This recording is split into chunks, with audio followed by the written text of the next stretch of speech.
Yesterday morning at 2:41 a.m.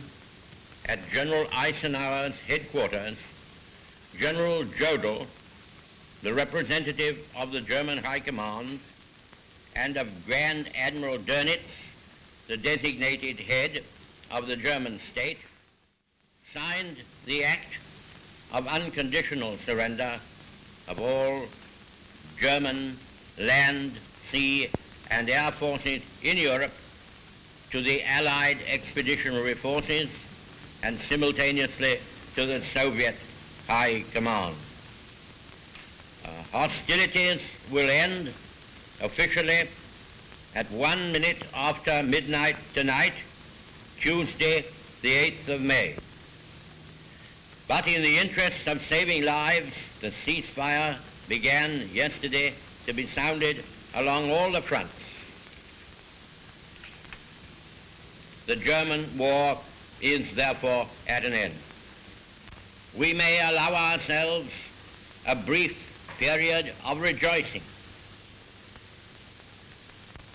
Today is Victory in Europe Day. This was the moment we'd all been waiting for. Enormous crowds had gathered outside the House and all over the centre of London to hear the end of the war in Europe officially announced by the Prime Minister. True, VE Day had been anticipated by the people of London, who'd done a bit of unofficial celebrating the previous evening. But this was the real moment, and this is how Winston Churchill ended his broadcast. Advance, Britannia! Long live the cause of freedom! God save the King! After the Premier had repeated his announcement to the House of Commons, the Speaker led a procession of members, headed by Mr. Churchill and Mr. Greenwood, across to St. Margaret's for a Victory Thanksgiving service.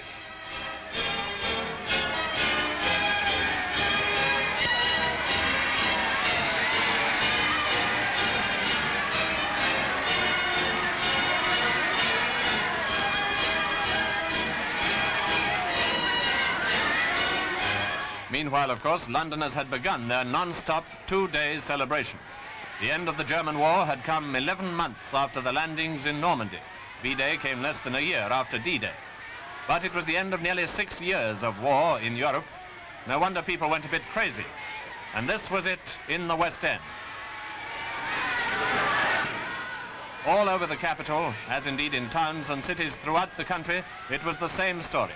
This was it in Lambeth Walk.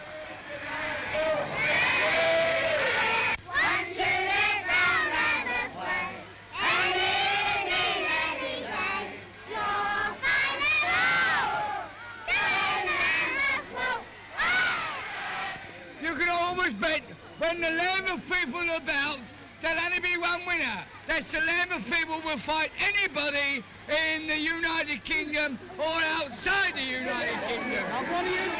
Almost right up to the end, London and southern England had been under fire.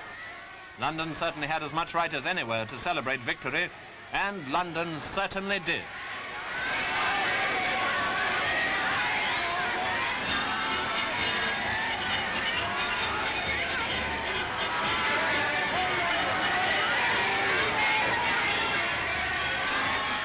Naturally, approaches to Buckingham Palace were almost continually jammed.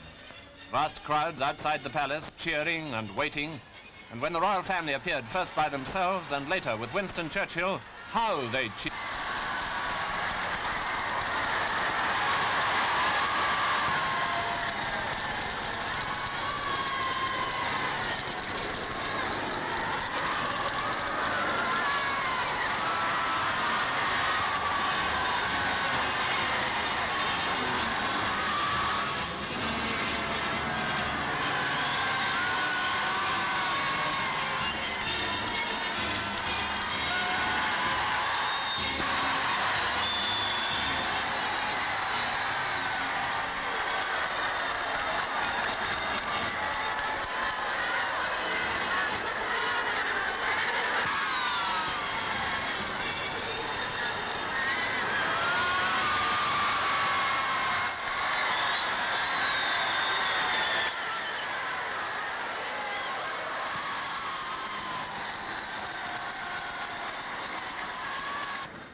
all day long and through most of the night, London's millions kept it up.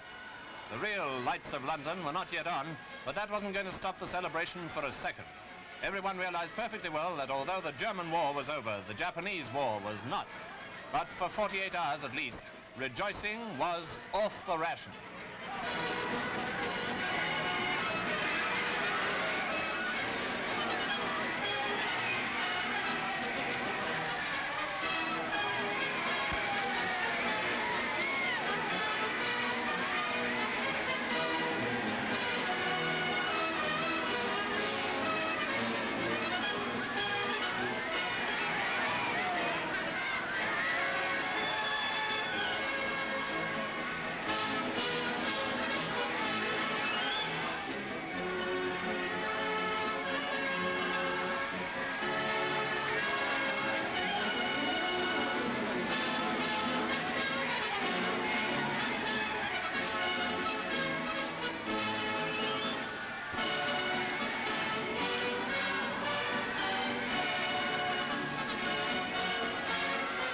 All through the day, the King and Queen had answered call after call, so it was again at night. Thousands upon thousands went to the palace, for this is a way we have in Great Britain. The family and the head of the family rejoice together. It was at 9 o'clock on VE Day that the King had broadcast his message to the people of Britain, the British Empire, and the Commonwealth of Nations. Today, we give thanks to God for a great deliverance. Speaking from our empire's oldest capital city, war battered, but never for one moment daunted or dismayed, Germany, the enemy who drove all Europe into war, has been finally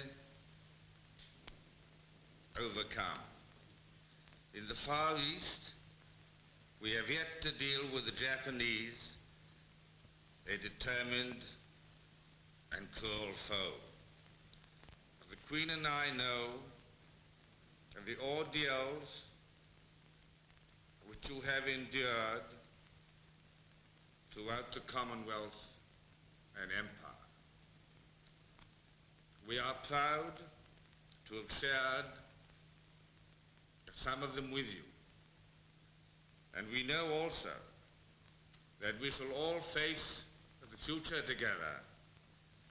In the hour of danger, we humbly committed our cause into the hand of God. And he has been our strength and shield. Let us thank him for his mercies, and in this hour of victory, commit ourselves and our new task to the guidance of the same strong hand.